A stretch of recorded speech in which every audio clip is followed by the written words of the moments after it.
The night everything changed started like any other at Millie's Diner, until Hollywood action star Jason Statham walked in and sparked a confrontation that would unravel a web of lies, betrayal, and unexpected redemption. Ava, a 30-year-old waitress with an easy laugh and quick wit, had her usual routine down pat. Serving fresh coffee to loyal patrons, she swapped friendly jokes with local college kids and checked in on the older crowd who treated Millie's as a second home. For 5 years, she thrived in this cozy Santa Monica spot, feeling like part of the diner's worn counters and checkered floors. Yet on that fateful evening, she couldn't shake a strange undercurrent in the air, an unspoken tension simmering just beneath the comfortable hum of conversation. Moments later, the bell over the door chimed, and in walked Jason Statham, inconspicuous in jeans and a hoodie, but impossible to ignore. Whispers rippled through the diner, cell phones appeared under tables, and in less than a minute, the entire atmosphere changed. Ava approached him with the same warmth she offered everyone, but the moment was electric. Little did she know, defending this high-profile stranger would cost her the job she cherished. Fired for standing up for what she believed was right, Ava soon discovered that her sudden twist of fate was only the beginning. What unfolded next would lead her into a labyrinth of hidden agendas, moral dilemmas, and a chance at a future she'd never imagined. Millie's Diner buzzed with its typical warmth and chatter. The neon sign flickered in the window, welcoming anyone seeking a decent meal or a friendly conversation. Ava worked her usual magic, gliding between tables with a practiced grace that spoke to her 5-year tenure. She flashed a quick smile at a stressed student hunched over textbooks and greeted a pair of elderly sisters who always ordered the meatloaf. Though she appeared at ease, Ava was keenly aware of every detail, refilling a coffee cup before it was half empty, offering an extra napkin to the toddler struggling with syrupy pancakes. She genuinely liked connecting with people. This wasn't just a shift on the job schedule. It was her community. Memories of paychecks barely covering rent never diminished her pride in being part of this close-knit atmosphere. The diner's radio played softly overhead. Mr. Whitman, the owner, passed by, nodding at regulars. The clink of dishes against Formica countertops set a comforting rhythm. If Ava ever dreamed of a bigger world, she usually pushed the thought aside, content with the steady pace of her everyday life. Tonight, however, a strange flutter of anticipation gnawed at her. She couldn't pinpoint why. Perhaps it was just exhaustion or the slight drop in the evening temperature. Looking back, she would say she felt the winds of change stirring long before the door even swung open. But in that moment, Ava had no clue how drastically her world was about to shift. The bell above the entrance gave its familiar jingle, but the energy inside shifted instantly. Ava glanced up, expecting another local or the late-night crowd. Instead, Jason Statham walked in. Quiet gasps and murmurs spread like wildfire through the diner. Even in a hoodie and jeans, he radiated that star presence. Ava's heart fluttered, but she refused to treat him like a spectacle. She approached, pen and order pad in hand, determined to keep it professional. "Welcome to Millie's," she said with a friendly smile. "Can I get you something?" He looked up, giving a small nod. "Coffee black? And, any apple pie left?"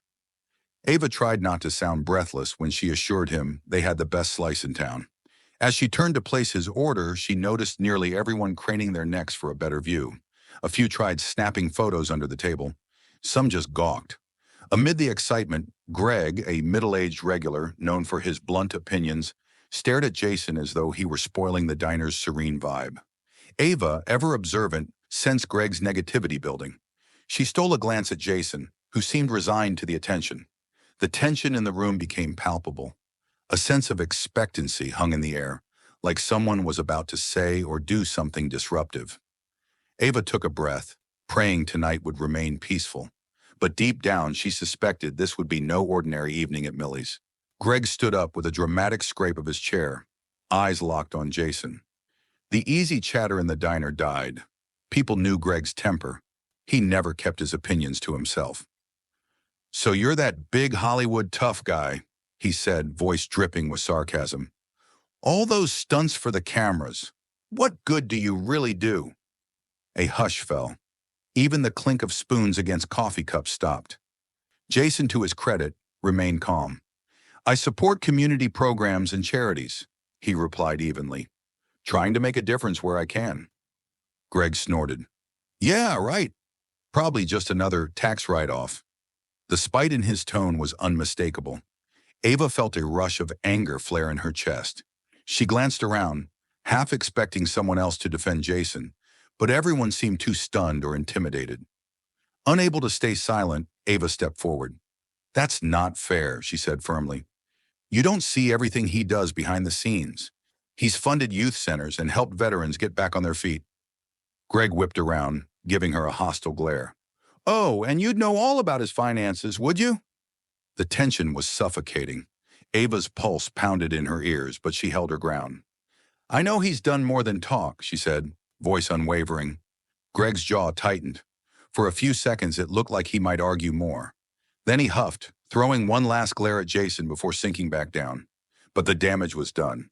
An unsettling ripple ran through the diner, and Ava felt the shift in fate unravel around her. No sooner had Greg slumped back into his seat than Mr. Whitman emerged from the kitchen, his expression thunderous. He motioned for Ava to follow him toward the register. She obeyed, adrenaline still pounding from the confrontation. What was that all about? He hissed, glancing nervously at Greg. You know he's a long-time customer. We can't afford to lose him. Ava swallowed hard. He was harassing Jason, and I couldn't just let him. Mr. Whitman cut her off. This is a business, Ava, not a moral battleground. We rely on people like Greg to keep the lights on. You cost me a customer tonight. The finality in his voice stabbed at her. After half a decade of loyalty, she expected at least a warning. But Mr. Whitman's posture was as stiff as his verdict. I'm sorry, he said, not sounding sorry at all. But we're done here. Pick up your last paycheck tomorrow. Ava's throat tightened. Shock washed over her, followed by heartbreak. She glanced back at the diner full of onlookers. No one spoke up in her defense. Greg sipped his coffee smugly. Jason caught her eye, a flicker of concern crossing his face. Tears threatened, but Ava forced them back, mustering a shaky nod. She'd stood up for decency and lost the place she considered home. Hurt and numb, she removed her apron, setting it gently on the counter. With her life suddenly uprooted, she pushed through the door, stepping out into the cool Santa Monica night, with no idea what would come next. The next day, Ava trudged back to Millie's diner to collect her final paycheck. Entering the place felt surreal. The once welcoming aroma of coffee and bacon now turned her stomach with regret. She spotted Mr. Whitman at the register, but before she approached him, a familiar voice called her name. Jason Statham was seated in a booth, clearly there for one purpose. Ava's cheeks warmed with confusion. Jason, why are you? He stood, cutting her off with a gentle expression. I heard you got fired because of what happened last night. Look, I can't let that slide. Mr. Whitman hovered nearby, visibly uncomfortable with a celebrity confronting him. Ava's embarrassment fought with hope. It's not your fault, she said quietly. Jason's gaze hardened. Yes, it is. You stood up for me and paid the price. Turning to Mr. Whitman, he added, You really fired her for defending someone? Mr. Whitman stuttered, muttering about losing loyal customers. Jason refocused on Ava, lowering his voice. I run a foundation that helps underprivileged youth. We need someone fearless, someone who cares about others. I saw those qualities in you. Ava's eyes went wide. You barely know me, she managed. He shrugged. I know enough.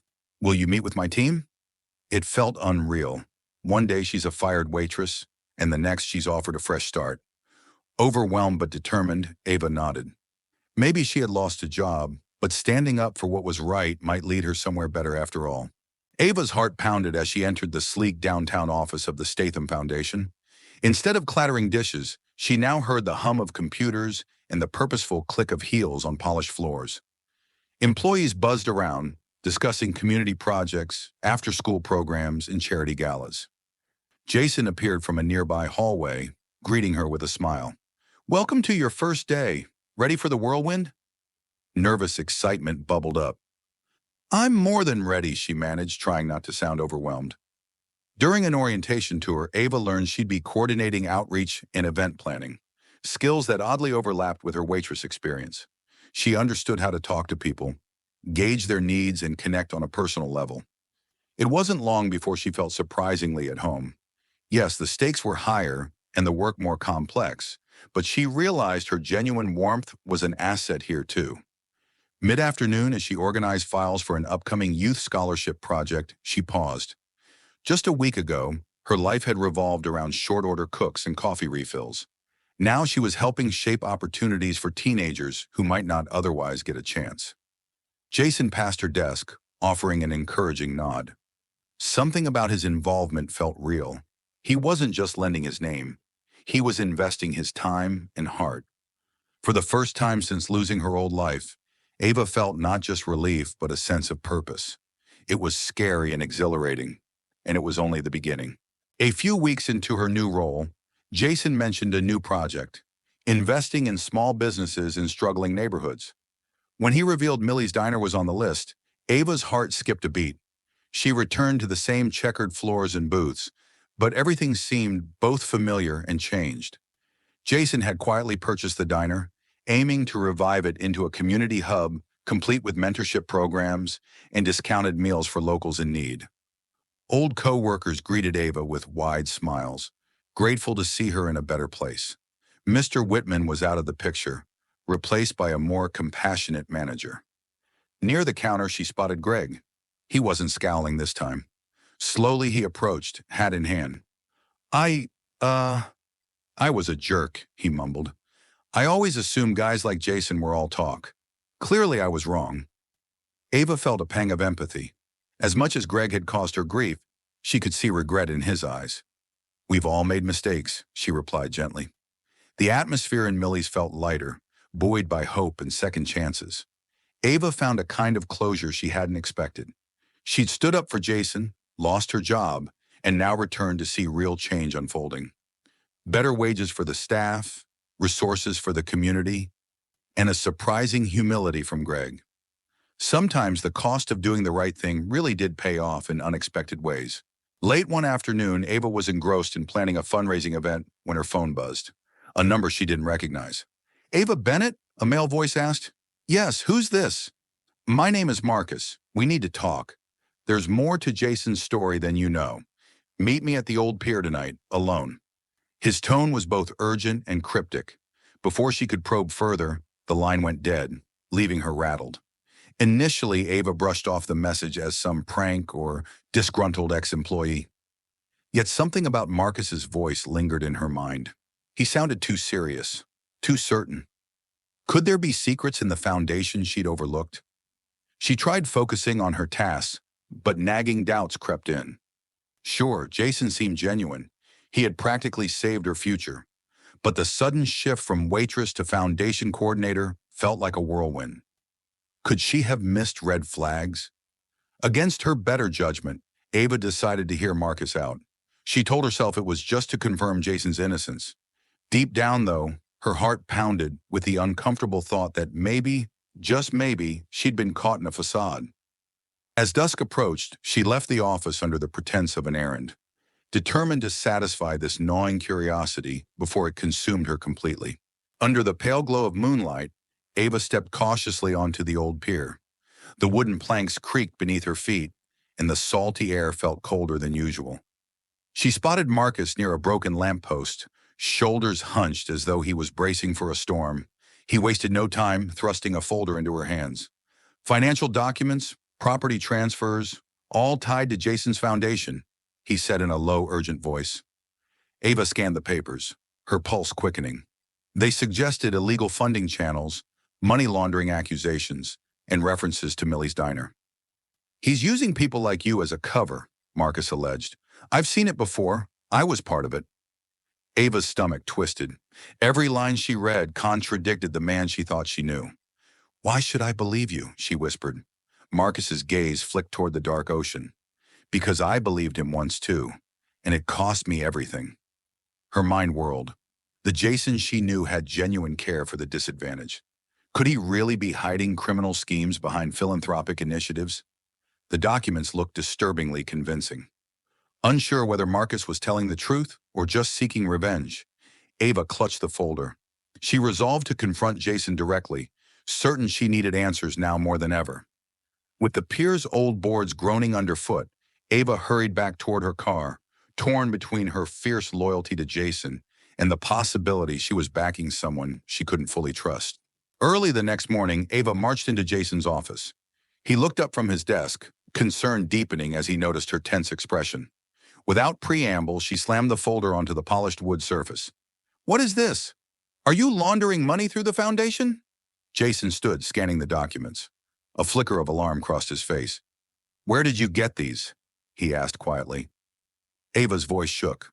"Marcus, he says you're using charitable work as a front for something bigger." Jason pinched the bridge of his nose, exhaling. "Some funds come from investors with murky backgrounds, but it's not what you think. We use every dollar to help communities." Ava's heart pounded. "That's not an excuse. If it's dirty money," he interrupted, voice low. "Sometimes we're forced into gray areas, but the impact is real. We've built schools, shelters, helped thousands. You've seen it yourself." Her rage mingled with betrayal. "So you're okay bending the law?" "That's not what I signed up for," she spat. Jason pressed his lips together, struggling for composure. "I'm trying to fix a broken system from the inside. I won't apologize for saving lives." The two stared at each other, tension thick in the air. Ava's mind raced with doubt. She believed in the cause but couldn't reconcile it with illegal means. At a loss, she left the office, folder clutched in her trembling hands, uncertain whether she'd just discovered the darkness behind Jason's shining reputation, or if Marcus had spun a dangerous lie. That night, Ava paced her living room, phone in hand, rereading Marcus's texts, urging her to expose everything. Torn between loyalty and suspicion, she finally agreed to meet him at Millie's diner, hoping the familiar setting might ground her. When she arrived, Marcus was already there, voice dripping with urgency. "You have to act fast. Jason's people won't let this slide." Before Ava could respond, headlights pierced the diner's windows. Jason stepped in with two men at his side, tension coiling like a viper in the cramped space. Marcus bristled. "Stay back, Jason. I won't let you drag her down." Jason, calm yet resolute, produced a second folder. "You want to show her the real files, Marcus?" He handed Ava documents proving Marcus's embezzlement. Inflated invoices, unauthorized withdrawals, all traced to Marcus himself. Ava felt her stomach drop. Marcus's expression morphed from defiance to fury. "You twisted my work," he snapped, but it was clear the evidence pinned him as the actual criminal. "He's been funneling money out of the foundation," Jason explained softly. "Then he tried to cover his tracks by blaming me." Rage flashed in Marcus's eyes. He lunged at Jason, but Jason's men restrained him. "This isn't over," Marcus spat as they hauled him away. Heart pounding, Ava stood frozen. She'd nearly believed the worst in Jason, never suspecting Marcus was using her. With trembling relief, she realized everything he'd shown her had been a carefully woven lie. Though Marcus was arrested and the foundation cleared his name, Ava still sensed looming shadows. She remembered Marcus's final warning. "This isn't over." Curious, she dug through his confiscated laptop, stumbling upon cryptic references to Gerald Whitmore, a powerful investor who had lost millions due to Jason's ethical refusals. Determined to protect the foundation, Ava confronted Jason, showing him the files. His jaw tightened. "Whitmore's been after me for years," he admitted. "He'll do anything to see my reputation destroyed." Together, they tracked Whitmore to his luxurious penthouse. The city lights glittered through the glass walls as Whitmore welcomed them with a sly grin. "Ah, the waitress turned crusader and the stubborn action star. You must feel so righteous." Ava fought the chill creeping up her spine. Whitmore's arrogance radiated. Jason spoke first. "We have proof of your involvement with Marcus. Emails, financial documents. It ends now." Whitmore's laughter echoed. "You think the police will touch me? Money talks, Mr. Statham." But Jason merely tapped his phone. Within seconds, uniformed officers appeared at the doorway, arresting Whitmore on charges of conspiracy. His smug facade dissolved into frantic threats. Ava watched, relief and awe mingling inside her. Finally, they'd rooted out the real mastermind. Outside, beneath the bright city skyline, Jason let out a long breath. Ava knew their battle had been for more than just the foundation. It was for integrity in a world easily swayed by greed. And they had won. Standing on the sidewalk outside the Statham Foundation, Ava stared into the Los Angeles night, reflecting on the whirlwind that began the moment she stood up for a stranger in a diner. Fired from her longtime job, she'd stumbled into a realm of secrets, betrayals, and moral gray areas she never knew existed. Yet through every twist, losing Millie's, confronting Marcus's deceptions, and facing down Whitmore, Ava had held on to her conscience. In doing so, she found a new sense of purpose. Jason emerged from the building, relief evident on his face. "Couldn't have done this without you," he said quietly. "You showed more guts than most people in my world." Ava smiled, her heart lighter than it had been in weeks. "I just did what felt right," she replied. He nodded. "That's exactly what the foundation needs. I'm offering you a permanent leadership role if you want it. We can't make real change without people like you." Her mind flicked back to the cozy diner she once loved. It felt like a lifetime ago, but she knew she wouldn't trade the journey for anything. Doing the right thing, even when it cost her everything, had given her the chance to do more good than she ever imagined. She took a deep breath, nodding. "Yes, I'm in," she said, voice resolute. And as the warm city lights surrounded them, Ava felt gratitude flood her chest, knowing her act of courage had set off a chain reaction leading to hope, renewal, and a truly fresh start. Thank you for watching this story of courage, deception, and redemption. If you found it inspiring, please like, share, and subscribe to our channel. Hit the notification bell so you never miss an update. Remember, one small act of standing up for what's right can change everything, sometimes in the most incredible ways. Stay tuned for more powerful stories coming your way.